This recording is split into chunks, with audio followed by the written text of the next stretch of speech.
Hello दोस्तों, कैसे हैं आप लोग। स्वागत है आप सभी का हमारे YouTube चैनल हिंदी ज्ञान गंगा में। तो आज हम आपसे बात करने वाले हैं वर्ण विचार में जो वर्ण हैं उनके घोषत्व के आधार पर उनका जो वर्गीकरण है उस विषय में। जैसा कि आपको पिछले वीडियोज में आपने देखा है, वर्णों के वर्गीकरण का, वर्णमाला के वर्गीकरण का पूरा उसमें आपको जानकारी दी गई है, लेकिन उसमें एक आध बिंदु अभी नहीं बताया गया है, तो उसको हम इस वीडियो में कंप्लीट करने वाले हैं। तो आप निश्चित रूप से इस वीडियो में अंत तक बने रहें और वीडियो को आप लाइक और सब्सक्राइब भी करते रहें, जिससे आपको सारी जानकारी मिलती रहे। तो हम चलते हैं आज के टॉपिक पर, घोषत्व या स्वर तंत्री में कंपन के आधार पर वर्णों का वर्गीकरण। तो स्वर तंत्री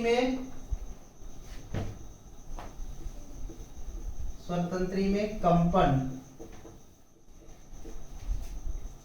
या घोषत्व या नाद के आधार पर वर्णों का वर्गीकरण।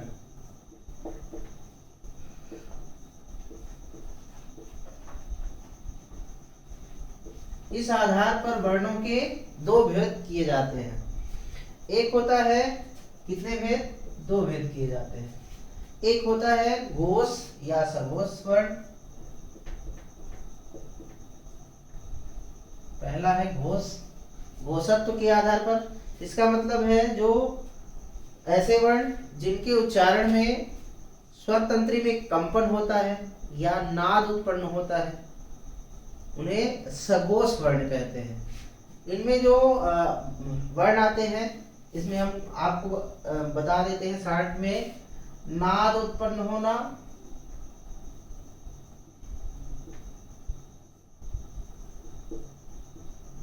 या स्वर तंत्री में कंपन उत्पन्न होना, या स्वर तंत्री में कंपन। ऐसे वर्ण जिनके उच्चारण में नाद उत्पन्न हो या स्वर तंत्री में कंपन उत्पन्न हो, हवा धक्का के साथ, जब हवा मुख से बाहर निकले तो एक धक्के का एहसास हो, तो उसे सघोष वर्ण कहते हैं। इनमें जो वर्ण आते हैं उनमें सभी स्वर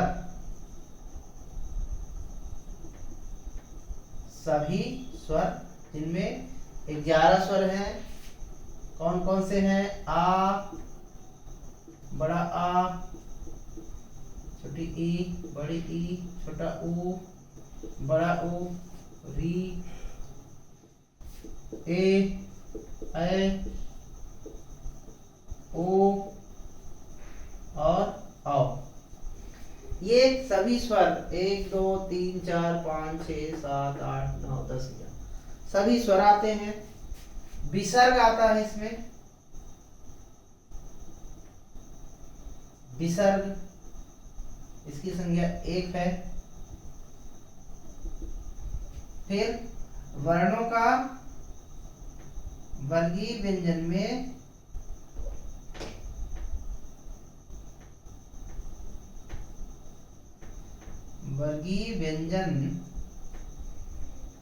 में तृतीय,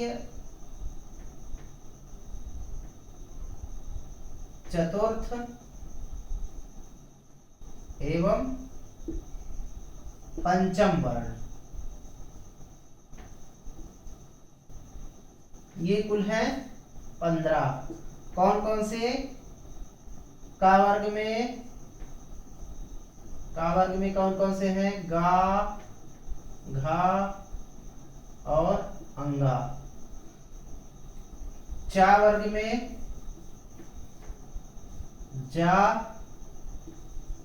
झा और या। टा वर्ग में डा, ढा, अड़ा। ता वर्ग में द, ध और ना। पा वर्ग में बा,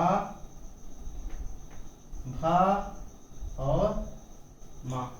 ये पांचों वर्ग के तृतीय, चतुर्थ और पंचम वर्ण इसमें सघोष आते हैं।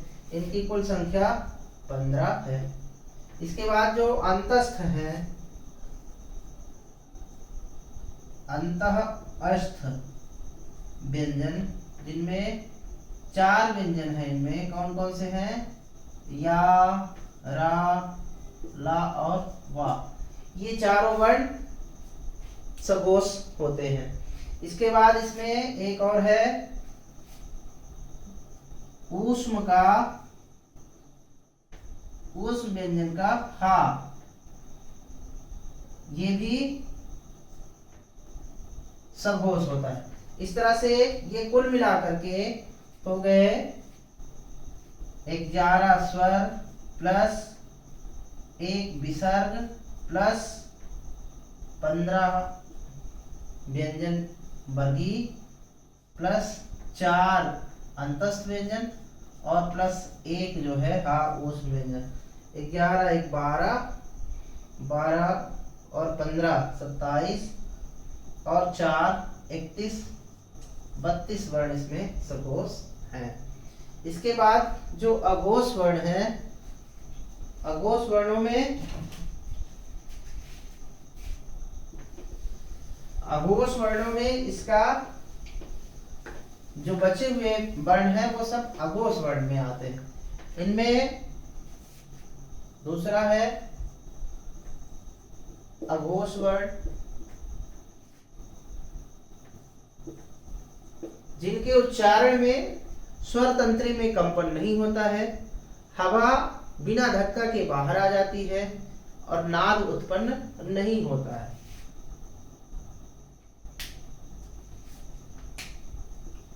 उच्चारण में स्वर तंत्री में कंपन नहीं होता तथा नाद उत्पन्न नहीं होता, या नाद उत्पन्न नहीं होता। इनमें कौन कौन से वर्ण हैं? तो इनमें वर्गीय व्यंजन का वर्गीय व्यंजन के प्रथम व द्वितीय व्यंजन, द्वितीय वर्ण,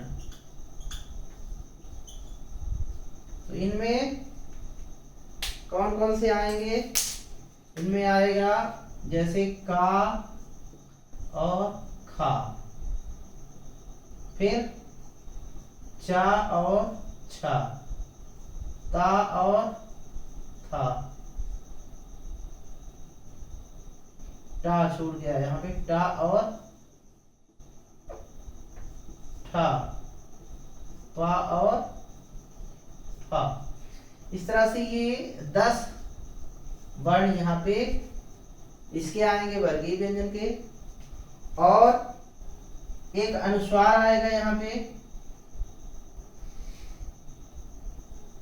अनुस्वार,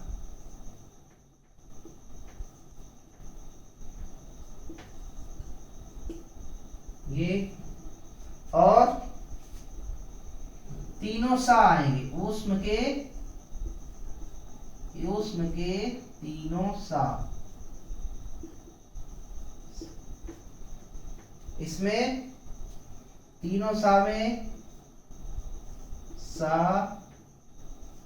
हा और सा। इस तरह से ये जो है आपके अघोष वर्ण के अंतर्गत आते हैं, जिनके उच्चारण में स्वर तंत्री में कोई कंपन नहीं होता है, ना तो नाद उत्पन्न होता है। तो ये आपका जो वर्णों का वर्गीकरण है वर्णमाला के अंतर्गत, वो आपको पूरी जानकारी यहाँ पे हो चुकी है। इसमें हमने आपको बताया है स्वर, अयोगवाह और व्यंजन, इनका उच्चारण स्थान के आधार पर वर्गीकरण, फिर इनके प्राणत्व या उच्चारण में लगने वाले समय के आधार पर वर्गीकरण, अल्पप्राण और महाप्राण, फिर इनके प्रयत्न के आधार पर, उच्चारण में जो प्रयत्न होता है उनके आधार पर, स्पर्शी, स्पर्श संघर्षी, संघर्षी, नासिक्य, उच्छिप्त, प्रकंपी या लुंठित, इस प्रकार से कोमल व्यंजन या अर्धस्वर व्यंजन, और ये जो है स्वर तंत्री में कंपन के आधार पर वर्णों का वर्गीकरण है। तो ये निश्चित रूप से आपके लिए काफी लाभदायक और ज्ञानवर्धक वीडियो है। आप इसका जरूर से जरूर लाभ लें। धन्यवाद। जय हिंद।